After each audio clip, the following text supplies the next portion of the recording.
Have you ever been set up on a blind date?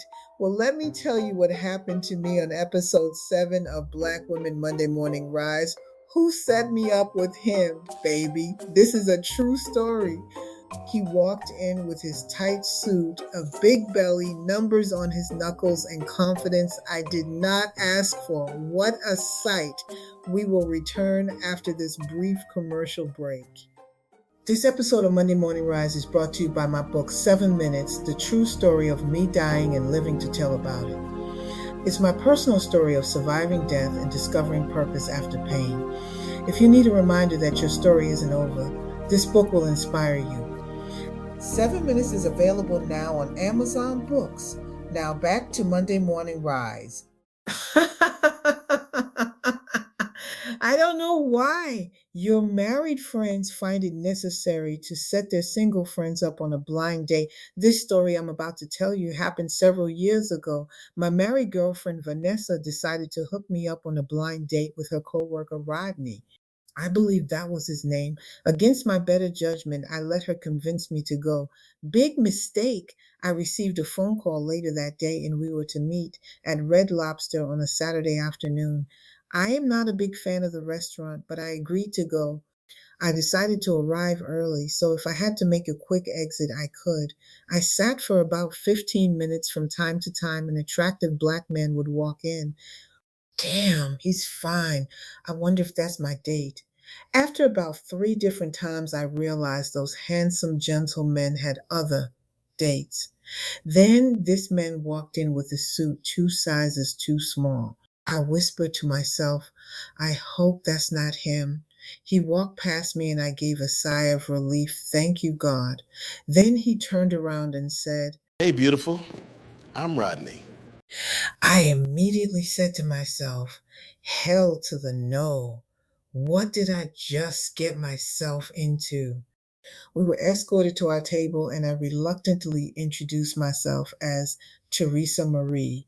He ordered a shrimp fest and I ordered a salad with shrimp on it.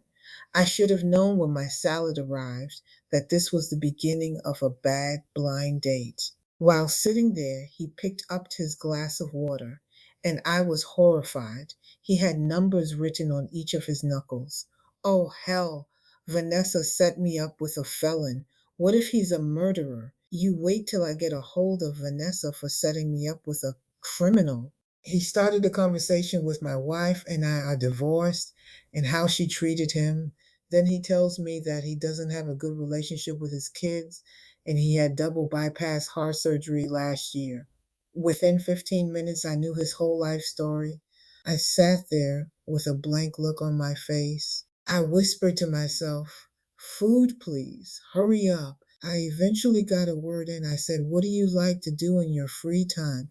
He said, oh, I like to watch TV and walk around the block. I painted this picture of him coming to visit, taking off his shoes, and planting himself in front of the TV, saying out loud, what's for dinner? I said to myself again, hell to the no. Well, I like to travel. I've been to Aruba, St. Martin, and I will be leaving for Florida in a few weeks. I saw the look on his face. This girl is high maintenance. I proceeded to tell him that I owned my home, which I did. All the while, I'm trying to eat this horrible salad I had ordered.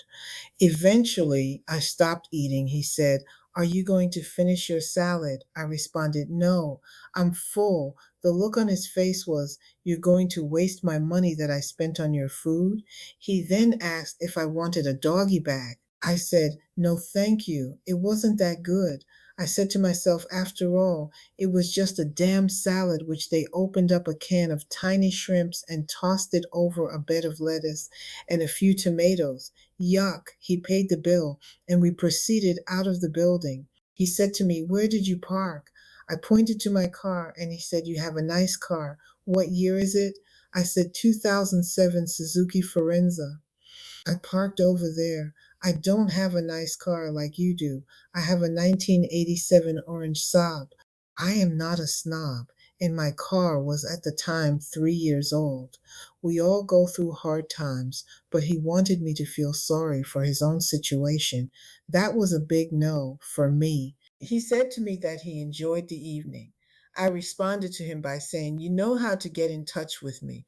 Rodney said, "Yes, I have your number." I knew at that moment that he was not going to call me because he thought that I was too high maintenance and he was cheap. So I got into my car and pulled off. Then I picked up my cell phone and called Vanessa.